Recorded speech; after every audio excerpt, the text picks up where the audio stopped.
अरे लेटो, माल है माल। बड़े भाग से मोहन भोग मिलता है। खा लाज छोड़कर, नहीं पछताता रह जाएगा बौडम। और सुन, रहस्य की बात तुझको बता देता हूं।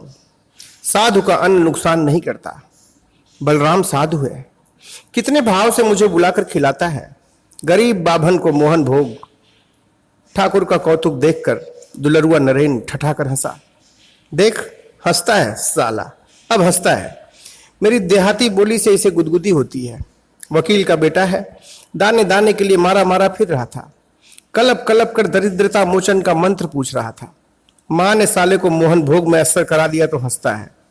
समझता ही नहीं, हुज्जत करता है और ज्ञान छांटता है। बड़े बड़ों का गुमान छट गया मेरी माँ के सामने।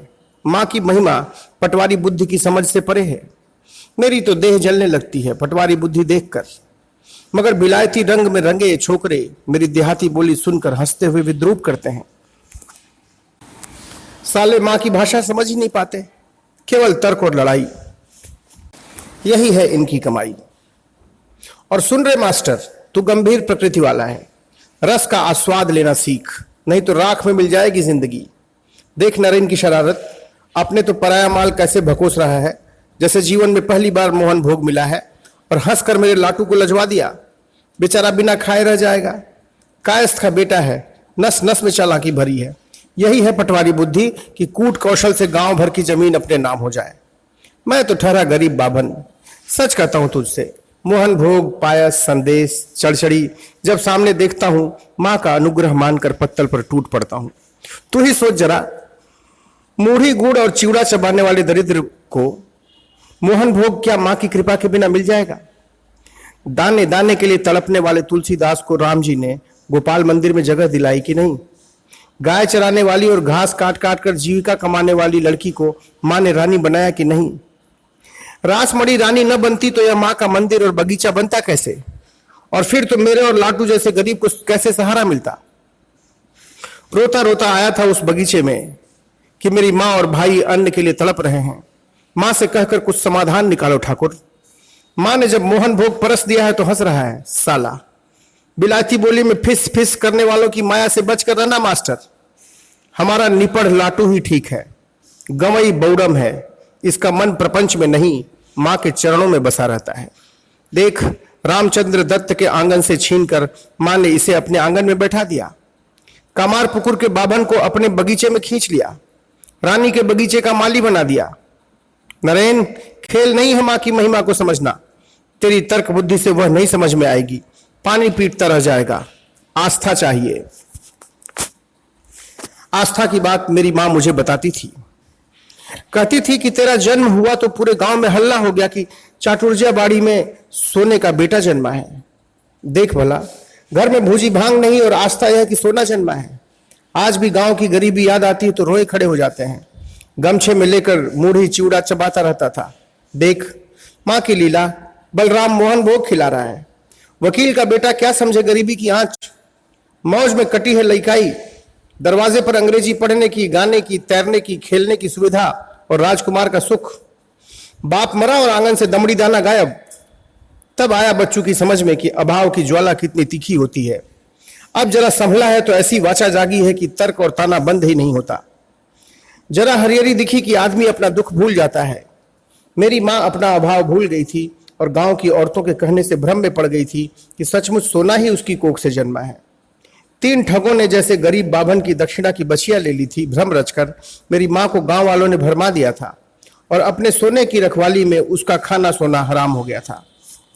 वत्सलता सदा उफनती रहती थी। दुलराकर मुझसे अक्सर कहती, गांव वाले ठीक कहते हैं रे गदाई, तू विष्णु पद की धूल ही है। मां की बात सुनकर मैं तो चौंक पड़ा था। मां कहती क्या है? बाद में अपनी प्रकृति पढ़ने की जब मेरी उम्र हुई तो कभी कभी लगता कि मां शायद ठीक ही कहती है। रस की ऐसी तृषा बिना विष्णु पद की धूल हुए नहीं होती। कभी कभी सोचता, केवल मां ही क्यों आकृष्ट करती है? पुरुषों की संगति जरा भी नहीं सुहाती थी। स्त्रियों के बीच रहना और उन्हीं के साथ कीर्तन करते रहने में रस मिलता था। यहां तक कि चाल चलन भी महिलाओं जैसी मुलायम, परुषता का नाम नहीं। मेरे कंठ से गान सुनकर महिलाओं को भी विस्मय होता था। किसी लड़के की ऐसी कोमल आवाज नहीं सुनी, बतियाती थी आपस में मुग्ध होकर। गदाधर तो अपने माधुर्य से हम लोगों को लजवा देता है, पूर्व जन्म में स्त्री रहा होगा। मजा यह कि मां को अपने सोना के बारे में गांव वालों की टिप्पणी बहुत रुचती थी। बाद में मथुर के साथ जब वृंदावन गया, एक गोपी गंगा मां मिली थी, मुझे राधा कहकर संबोधित करती थी। मुझे अपने बाल्यकाल की बातें याद आई थी तब। सच कहता हूं रे नरेन, मेरे कीर्तन राग से लाहाबाड़ी की बहुएं पगला जाती थी, जैसे तेरा कंठ मुझे पागल बना देता है। देख तो बलराम का भाव, कितना सत्कार करता है हम सबका, मोहन भोग खिलाता है कितनी श्रद्धा से। हम लोग भी इसे कुछ देकर विदा हो, सुना दे एक गान। बलराम तो भाव की अतल गहराई में डूब जाता है तेरा राग सुनकर। ठाकुर, आप में भी पटवारी बुद्धि कम नहीं है, खूब। अभी तो कायस्थ के बेटे की फजीहत करके रख दी थी और अब अपनी चातुरी से लगे फुसलाने। वकील का बेटा गांव का गवार बाभन नहीं है जो जरा से में पिघल जाए। मोहन भोग है, जैसे पहली बार मोहन भोग का चेहरा देख रहा हूं। लोक व्यवहार की यह कला आप जैसे बाभन को ही सुहाती है। नरेन के दुलार ने ठाकुर को मुग्ध कर दिया। लगा जैसे कान्हा अपनी माई जसुमती के सामने दुलराकर अपना नख प्रकट कर रहा है। नरेन के माथे पर छोह का स्पर्श देते हुए ठाकुर ने आग्रह किया, स्वाद मत बिगाड़ मत नरेन, मेरे लिए नहीं, बलराम उदास हो जाएगा। तेरे गान के बिना कोई छंद पूरा नहीं होता रे नरेन, तू इतनी सी बात नहीं समझता। और नरेन पसीज गए। मन चलो निज निकेतने, संसार विदेशे विदेशीर वेशे, भ्रम के नो अकारने, विषय पंचक आर भूत मन, सब तोर पर केहो नय आपन, पर प्रेमे केनो है अचेतन, भूलिछ आपन जने। सत्य पथे मने करो आरोहन, प्रेमेर आलो ज्वाली चलो अनुखन, संगे ते संबल राखो, पुण्य धन गोपने अति जतने, लोभ मोह आदि पथे दस्युगन, पथिकेर करे सर्वस्व शोषण, परम जतने राखो रे प्रहरी, सम दम दुई जने, साधु संगे नाम आछे पांथ धाम, शांत होले तथाय करिबे विश्राम, पथ भ्रांत होले सुधाइबे, पथ से पांथ निवासी गने, यदि देख पथ भयेर आकार, प्राण पने दियो दोहाई जा आजार राजार, से पथे राजार प्रबल प्रताप, समन डरे जोर शासने। अयोध्यानाथ पाकड़ासी।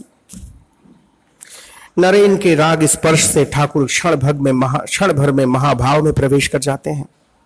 अंतरंग लीला सहचर उस दशा के प्रति सचेत रहते हैं। दूसरे दिन रविवार को ठाकुर की कुटिया में सदा की तरह भागवत जन की महफिल जमी। ठाकुर की आंखें तो अपने लाडले नरेन के लिए व्याकुल थीं। क्यों मास्टर, नरेन नहीं आया? मेरे दिल लगी ने कहीं उसे घायल तो नहीं कर दिया? आया क्यों नहीं? मगर कल आखिर में मेरा मन तो रखा उसने। रूठ गया होता तो लाख अनुनय करने पर भी वह बाजा को हाथ नहीं लगाता। क्यों, तेरा क्या विचार है? मगर आया क्यों नहीं मास्टर? नहीं ठाकुर, ऐसा कुछ नहीं है। आपका नरेन आपके बिना जी नहीं सकता ठाकुर। दुलार के अधिकार से आपसे जब तब तर्क कर लेता है और इतनी छूट आपकी लाड़ ने ही उसे दी है। आपके उच्छल छोह ने ही उसे मुंह लगा बनाया है। मगर आया तो नहीं मास्टर, तुझे कुछ बताया था? बस यूं ही कह रहा था एक दिन, लाहा लोगों की बागान बाड़ी में गान का कार्यक्रम है, हो सकता है उधर ही चला गया हो। हाँ भाई, गरीब आदमी को कौन पूछता है। लाहा लोगों का ऐश्वर्य छोड़कर बौड़म की कुटिया में क्यों आने लगा?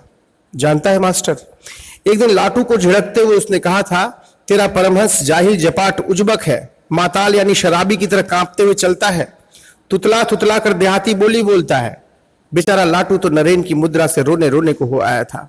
मगर मैं तो मास्टर उस नारायण तत्व के लिए तड़पता रहता हूं जो लेकर नरेन धरती पर आया है। मुझे माताल कहता है। उस छोकरे को कौन समझाए मास्टर, उसे देखते ही मुझे 1000 बोतल का नशा चढ़ जाता है और उसका राग सुनते ही मैं उस नशे में डूब जाता हूं जो उतरने का नाम ही नहीं लेता। मेरी कांपती चाल और बोली नैसर्गिक है। तू बता क्या उपचार है इसका? मां को कितना तपना पड़ा मेरी सुरक्षा के लिए, अपने आंचल में छिपाए रखना चाहती थी। पहली बार बेटे का मुंह देखा हो ऐसा नहीं था, पर गांव वालों ने मेरी सरला जननी को समझा दिया था कि तेरी कोख से सोने का बेटा पैदा हुआ है। पिताजी और अपने सपने की सुधि उस पर चढ़ी रहती थी। मुझसे जब तब कहती थी, तू विष्णुपद की धूली है। गया में पुरखों को पिंडदान करने तेरे पिता गए थे। सपने में राम जी ने कहा था तेरे बाप से कि तेरे पुत्र के रूप में मैं पैदा होऊंगा। वे कांपते डरते गया से गांव भाग आए थे। और अपने सपने की बात मैं क्या बताऊं तुझे, मैं तो तेरी जननी बनकर कृतार्थ हो गई रे गदाई। इतनी भोली मां का बेटा उजबक नहीं तो और क्या होगा। साधारण सी बात नरेन समझ नहीं पाता और अपने परिहास से मुझे और मेरे लाटू को छेड़ता रहता है। इस कुरोग की क्या दवा है, तू ही बता मास्टर। लाख चिढ़ाए, आपकी सारी तकलीफ की एक ही दवा है ठाकुर, नरेन की संगति। क्या खूब मास्टर, तूने तो निहाल कर दिया। वैद्य हो तो तेरे जैसा, तभी तो तेरे लिए तड़पता रहता हूं, और तू है कि नरेन की तरह रह रहकर गायब हो जाता है। उस दिन केशव से पूछ रहा था कि मास्टर का मन बगीचे से फट तो नहीं रहा है, और केशव ने मुस्कुराकर तेरी ओर देखा था। बाजी तो लाटू के हाँ ही हाथ है, मेरी छाया बनकर बगीचे में पड़ा रहता है, पर मेरी ही तरह है उजबक। एक दिन उसे अपने लड़कपन की बात, गांव वालों की आस्था की बात बताई तो शुद्ध गवई मुद्रा में उछल पड़ा। कहने लगा, कामारपुर के लोग धन्य हैं कि अपने आंगन के सोना को जन्मते ही पहचान लिया।